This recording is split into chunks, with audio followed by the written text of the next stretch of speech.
नमस्कार भाई लोग, कैसे हैं आप लोग। तो आज के इस वीडियो में एक बार फिर से मैं आपका बहुत ही ज़्यादा स्वागत करता हूं आपके ही अपने चैनल टेक्निकल ट्रेडर में।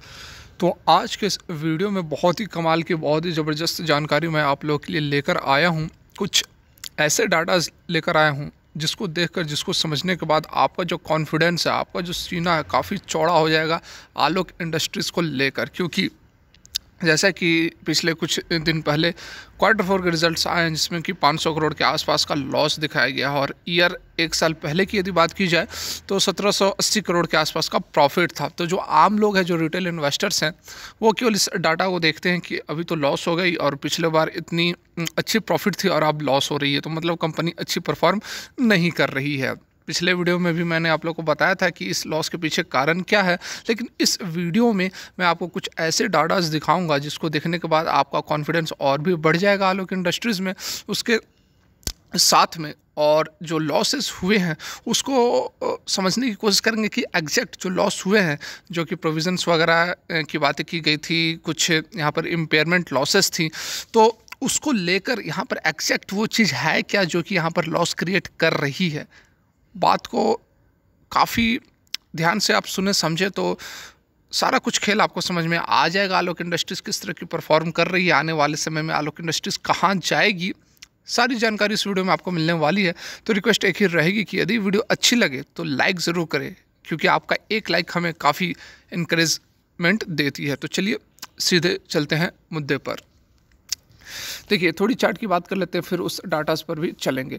तो यहाँ पर देखिए, यदि हम बात करें, एक समय अभी कुछ दिन ही पहले, 4-5 दिन पहले ही इसने हाई बना लिया था 24 रुपये के आसपास का, और फिर जो लॉस आए, जो क्वार्टर फोर के रिजल्ट्स आए, उसके बाद काफ़ी तेज़ी से ये जो स्टॉक है 3-4 दिनों में 19 रुपये 30 पैसे पर अब आ चुका है। देखिए, यदि इस स्टॉक के रेंज की बात की जाए तो नीचे की ओर आप देख सकते हैं कि एग्जैक्टली इसी लेवल पर काफ़ी दिनों से सपोर्ट ले रही है। तो नीचे की तरफ काफ़ी स्ट्रॉन्ग सपोर्ट यहाँ पर बनी हुई है। यदि इस लेवल को कल के डेट में तोड़ के यह नीचे जाती है तो आपके लिए अच्छी अपॉर्चुनिटी है। बाय ऑन डिप्स की स्ट्रेटजी बेस्ट है आलोक इंडस्ट्रीज़ के लिए, क्योंकि इस लेवल से यदि नीचे जाती है तो आप ज़रूर एक्यूमुलेट करें। अब ऊपर की ओर भी आप देख सकते हैं कि ऊपर की ओर भी एक रेंज में यह ट्रेड करती है। लगभग यहाँ पर देख सकते हैं कि 24 रुपये के आसपास से एक रेसिस्टेंस फेस करती है।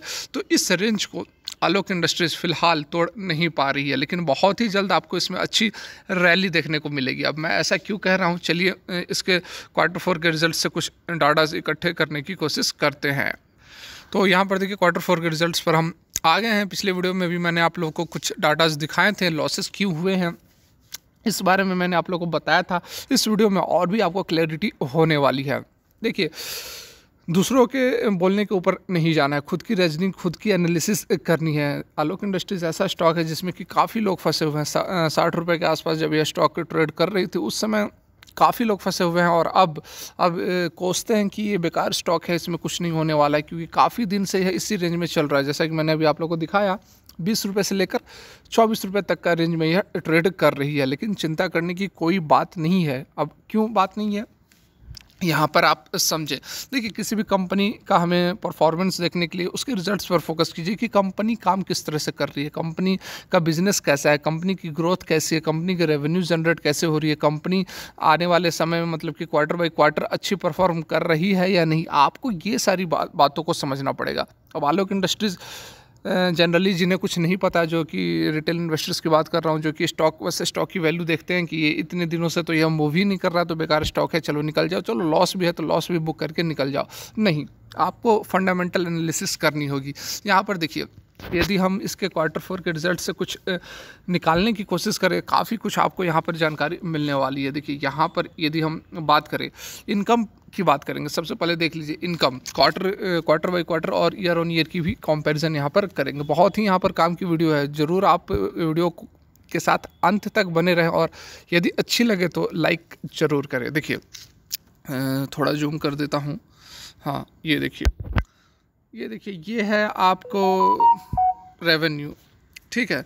पहला जो कॉलम यहाँ पर है, यह है टोटल इनकम का, इनकम मतलब ये रेवेन्यू, ठीक है। तो रेवेन्यू आप देख सकते हैं 1478 करोड़ के आसपास इस क्वार्टर में आलोक इंडस्ट्रीज़ ने रेवेन्यू जनरेट किए हैं। और वहीं यदि हम पिछले क्वार्टर की बात करें, ईयर ईयर ऑन ईयर के बेसिस पर बात करें तो जो रेवेन्यू है सीधे डबल हो गई है और पिछले क्वार्टर से भी अच्छी खासी जंप हमें देखने को मिल रही है। तो एक चीज़ तो आपको यहाँ से क्लियरिटी ज़रूर आ रही होगी कि जो आलोक इंडस्ट्रीज़ है रेवेन्यू अच्छी जनरेट कर रही है। पिछले साल से रेवेन्यू डबल हो गई है, मतलब कि कंपनी ठीक दिशा में जा रही है। उसके बाद देखिए एक्सपेंसेस की यदि हम बात करें तो देख सकते हैं कि जो एक्सपेंसेस है 1483 करोड़ का खर्चा हुआ है और पिछले साल यह 1021 करोड़ का था और पिछले क्वार्टर में 1244 करोड़ का था। तो देखिए एक चीज़ और अब आपको यहाँ से ध्यान देनी है। पहली बात जो है यहाँ पर आपने फर्स्ट जो पॉइंट हमारा है ये आपने देखा कि इनकम बढ़ी है, ठीक है। यहाँ पर जो दूसरी पॉइंट है ये आप ध्यान दें कि देखिए इनकम ज़रूर बढ़ी है, यहाँ पर जो रेवेन्यू है वह डबल हो गई है। रेवेन्यू डबल हुई है तो कुछ ऑपरेशंस में खर्चे भी होंगे और वही यहाँ पर टोटल एक्सपेंसेस की मैं बात भी कर रहा हूँ। लेकिन आप ध्यान दें कि जो रेवेन्यू है यहाँ देखिए रेवेन्यू जो पिछले क्वार्टर में 1021 करोड़ का यहाँ पर खर्चा था और वहीं इस क्वार्टर में मात्र 1483 करोड़ का खर्चा है, जबकि जो टोटल इनकम सीधे यहाँ पर डबल हो गई है लेकिन जो खर्चा है वह डबल नहीं हुई है। तो यह भी एक बहुत अच्छी बात है कि जो कंपनी है कॉस्ट कटिंग अपनी कर रही है। तो एक पॉइंट आप यहाँ पर देखें कि इनकम में अच्छी बढ़ोतरी हुई और दूसरा आप यहाँ पर देखें कि जो एक्सपेंसेस है वह एज़ कम्पेयर टू जो इनकम है उतनी नहीं बढ़ी है। तो ये एक बहुत अच्छी बात हमें यहाँ पर देखने को मिल रही है। यहाँ तक तो आप बात समझ गए। अब देखिए यदि हम बात करें लॉसेस की, ये देखिए थर्ड नंबर जो सीरियल नंबर है यहाँ पर यदि हम बात करें एक्सेप्शनल आइटम से पहले अब जो लॉसेस हुए हैं यहाँ पर हमने इनकम देख लिया, इनकम कितनी जनरेट हुई है, एक्सपेंसेस देख लिए कि खर्चे कितने हुए हैं। अब इस दोनों को माइनस करेंगे तो यहाँ पर आप देख लीजिए एक्सेप्शनल आइटम को ऐड करने से पहले 5.16 करोड़ का लॉस हुआ है और पिछले साल में 263.77 करोड़ का लॉस हुआ है। तो यहाँ पर आप देख सकते हैं कि एक्सेप्शनल आइटम से पहले कंपनी जो है वह ठीक ठाक परफॉर्म कर रही है, लेकिन जब एक्सेप्शनल आइटम आता है यहाँ पर आप ध्यान दें बात को, थोड़ी डीप यहाँ पर हम एनालिसिस करने वाले हैं। देखिए जैसा कि मैंने आपको पिछले वीडियो में भी बताया था कि एक्सेप्शनल आइटम के कारण ही ये जो लॉसेस हैं 500 करोड़ के जो लॉस आपको दिख रहा है एक्सेप्शनल आइटम के कारण ही हुए हैं। तो यहाँ पर और हम यहाँ पर डीप एनालिसिस करेंगे। देख लीजिए यहाँ जो 6 नंबर आप देख रहे हैं एक्सेप्शनल आइटम, ठीक है। तो एक्सेप्शनल आइटम इस क्वार्टर में 650 करोड़ का एक्सेप्शनल आइटम का लॉस है और वहीं पिछले क्वार्टर की यदि पिछले साल की मैं बोल रहा हूँ ईयर ऑन ईयर, ये देख लीजिए बार बार बताने की ज़रूरत नहीं है। ये वाली जो कॉलम है यह ईयर ऑन ईयर की बेसिस पर कंपैरिजन की जा रही है, पिछले साल की है। और ये वाली जो कॉलम है यह क्वार्टर ऑन क्वार्टर, ठीक है, पिछले क्वार्टर की यह कॉलम है और ये तो करंट अभी मार्च क्वार्टर की है, ठीक है। तो यहाँ पर देखिए जो मैं बात कर रहा था एक्सेप्शनल आइटम 6 नंबर की मैं बात कर रहा था, तो देखिए 650 करोड़ का लॉस हुआ है एक्सेप्शनल आइटम का। और वहीं यदि हम पिछले साल की बात करें तो 2052.55 करोड़ का ये प्रॉफिट है भाई मेरे, ये लॉस नहीं है। ये डेब्ट रेजोल्यूशन प्लान बनाया गया था जिसके कारण कि यहाँ पर 2052 करोड़ के आसपास का पिछले क्वार्टर में सेम मार्च क्वार्टर में 2020 में 2052 करोड़ का कंपनी को प्रॉफिट हुआ था, जिसके कारण कि यहाँ पर जो ओवरऑल प्रॉफिट है वह आप देख सकते हैं कि 1788 करोड़ का प्रॉफिट जनरेट हुआ था। और वहीं यदि इस क्वार्टर की बात करें तो जो 650 करोड़ आप देख रहे हैं यह प्रॉफिट नहीं, ये लॉस है, जिसके कारण कि यहाँ पर जो ओवरऑल हमारा लॉस है वह 500.11 मतलब कि 500 करोड़ का लॉस हुआ है। तो अब यहाँ पर हम समझ लेते हैं कि अब एक्सेप्शनल आइटम हमेशा आप देख रहे होंगे कि एक्सेप्शनल आइटम बता रहा है, एक्सेप्शनल आइटम बता रहा है, तो ये एक्सेप्शनल आइटम है क्या? चलिए मैं आपको इस चीज़ की भी क्लियरिटी कर देता हूँ। तो यहाँ पर आप देख सकते हैं जो एक्सेप्शनल आइटम बार बार रिपीट हो रही है, देख सकते हैं exceptional item recognised in the financial result comprises of. तो यहाँ देखिए जो ये वाली हमारी 650 करोड़ का एक्सेप्शनल आइटम है, तो देखिए ये है आपका इम्पेयरमेंट लॉस ऑन एसेट, ठीक है। तो ये देख लीजिए अब इम्पेयरमेंट लॉस क्या होती है एसेट्स की, तो उसको भी मैं आपको क्लियर कर देता हूँ, सारा कुछ यहाँ पर आपको क्लियर होने वाला है। देखिए सी नंबर आप पढ़ सकते हैं, जो सी डाटा यहाँ पर दिया हुआ है। During the year the company group had based on an impairment assessment fair valuation done by independent valuer recognised as impairment loss of 8,264.22 crore as on क्या है, ये कट रहे हैं यहाँ से, हाँ, तो देखिए मैं आपको समझा देता हूँ यहाँ पर पढ़ने की क्या ज़रूरत है, आप समझ लीजिए कि बात क्या होती है। देखिए इम्पेयरमेंट लॉसेस हैं जो कि एक असेसमेंट हुई थी, यहाँ पर आप पढ़ लीजिए, मैं यहाँ पर आप पढ़ सकते हैं, मैं आपको मोटा मोटी समझा देता हूँ कि ये बात क्या है।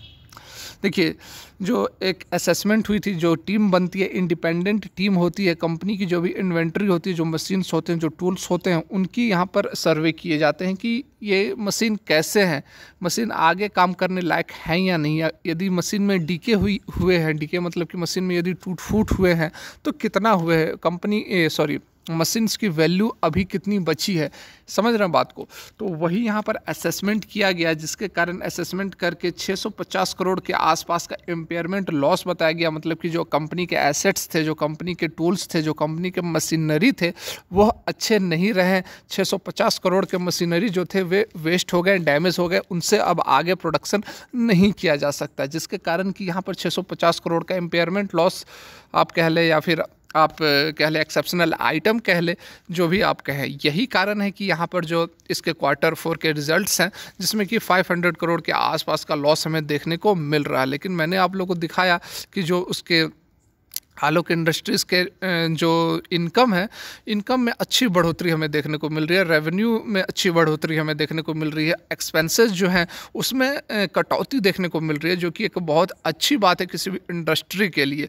तो अब आप बात समझ गए होंगे कि ये जो डाटा का खेल है, सारा 500 करोड़ का लॉस हो गया भाई, लॉस हो गया, कंपनी डूब जाएगी, अब तो ये होगा वो होगा, इस चक्कर में बिल्कुल नहीं पड़ना है। बहुत ही बढ़िया कंपनी परफॉर्म कर रही है, क्वार्टर बाई क्वार्टर अच्छे यहाँ पर रिजल्ट्स आ रहे हैं, और आने वाले समय में एक्सपेक्टेशन है कि आलोक इंडस्ट्रीज़ जो है अच्छा आपको एक जंप दिखाएगी। देखिए आलोक इंडस्ट्रीज़ वगैरह के साथ समस्या ये होती है, इस जो रेंज में यह ट्रेड कर रही है, रेंज बाउंड के अंदर चल रही है, 20 रुपये से 25 रुपये के बीच में ट्रेड कर रही है। इस तरह का ट्रेड करने का कारण एक और भी होता है कि जो ऑपरेटर होते हैं, ऑपरेटर काफ़ी एक्टिव होते हैं इस तरह के स्टॉक्स में। जब 60 रुपये 70 रुपये पर यह ट्रेड, 65 रुपये पर यह ट्रेड कर रही थी, उस समय काफ़ी रिटेल इन्वेस्टर्स स्टॉक में कूदे थे, और वही जो रिटेल इन्वेस्टर्स हैं अभी तक फंसे हुए हैं, और इसी का फ़ायदा उठा रहे ऑपरेटर, और इस स्टॉक को आगे जाने नहीं दे रहे हैं। और बहुत समय तक इस तरह से स्टॉक को बांध कर नहीं रखा जा सकता है। मैंने जैसा अभी आप लोगों को बताया कि यह 20 रुपये 19 रुपये से नीचे जब आती है, यदि कल के डेट में रिजल्ट्स वगैरह को लेकर पैनिक फैलता है, तो यदि यह नीचे गिरती है तो बिल्कुल आप इसमें डिप्स पर बाई करें।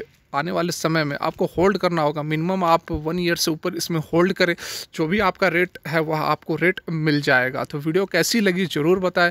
वीडियो देखने के लिए बहुत बहुत धन्यवाद। भगवान करे आपका दिन मंगलमय हो।